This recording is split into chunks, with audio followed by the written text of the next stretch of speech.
Hello കൂട്ടുകാരെ, ഇന്ന് നമുക്കൊരു ജ്യൂസ് ഉണ്ടാക്കാം. ഇത് ഹെൽത്തിയാണ്, പിന്നെ HB കുറവുള്ളവർക്ക് ഏറ്റവും ബെറ്റർ സാധനമാണ്.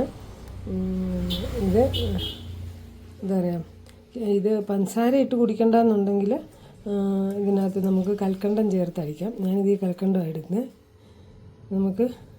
ഞാൻ ചെറുതായിട്ട് എരിഞ്ഞ ഒരു അര ബീറ്റ്റൂട്ടുണ്ട്, പിന്നെ അര ക്യാരറ്റും ഉണ്ട്. കണ്ണിനൊക്കെ നല്ല കുളിർമ കിട്ടുന്ന ഒരു സംഭവമാണിത്. നമുക്കിതിലേക്ക് ഇട്ട് കൊടുക്കാം. ഇതിനകത്ത് ഒരു 2 നാരങ്ങ പിഴിഞ്ഞതും കൂടെ ഉണ്ട് കേട്ടോ. അപ്പോൾ നമുക്ക് ഇതെല്ലാം കൂടെ ഇതിലിട്ട് കൊടുക്കാം.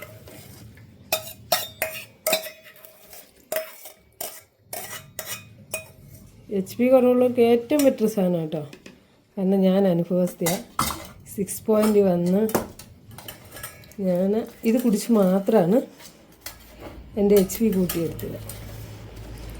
ഇത് എല്ലാ തരത്തിലും ഇത് ഞാൻ പനങ്കൽക്കണ്ടവാ അതാണ് ഇട്ട് കൊടുക്കുന്നത്.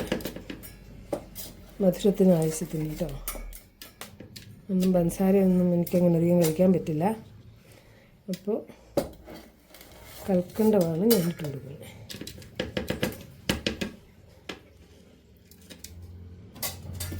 ഇനി ഇതിലേക്ക് ഐസ് ക്യൂബ് ഇട്ട് കൊടുക്കാം. ഐസ് ക്യൂബ് അങ്ങോട്ട് ഇടുക കേട്ടോ. ഐസ് ക്യൂബ് ഇട്ട് കൊടുത്തിട്ട് നമുക്ക് നന്നായിട്ട് അടിച്ചെടുക്കാം.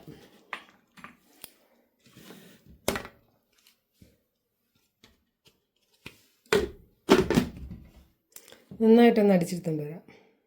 അപ്പോൾ നമ്മുടെ ഹെൽത്തി ആയിട്ടുള്ള ജ്യൂസ് റെഡി ആയിട്ടുണ്ട്. ഇതിനകത്ത് കൽക്കണ്ടം ഇടുന്നതുകൊണ്ട് വേറൊരു ഉപകാരം കൊണ്ടുണ്ട്. നമുക്ക് കഫക്കെട്ടോ ചുമയോ ഒക്കെ ഉണ്ടെങ്കിൽ അത് മാറാനും ഉപകരിക്കും. അപ്പം നമുക്ക് ഇത് സെർവിങ് ഗ്ലാസ്സിലേക്ക് മാറ്റാം. അപ്പോൾ നമ്മുടെ ഹെൽത്തി ആയിട്ടുള്ള ജ്യൂസ് റെഡി ആയിട്ടുണ്ട്. ഇത് ഇഷ്ടപ്പെട്ടാൽ എല്ലാവരും ലൈക്ക് ചെയ്യണം, ഷെയർ ചെയ്യണം, സപ്പോർട്ട് ചെയ്യണം. വീണ്ടും പുതിയൊരു വീഡിയോ ആയിട്ട് വരാം. Thank you. Bye bye.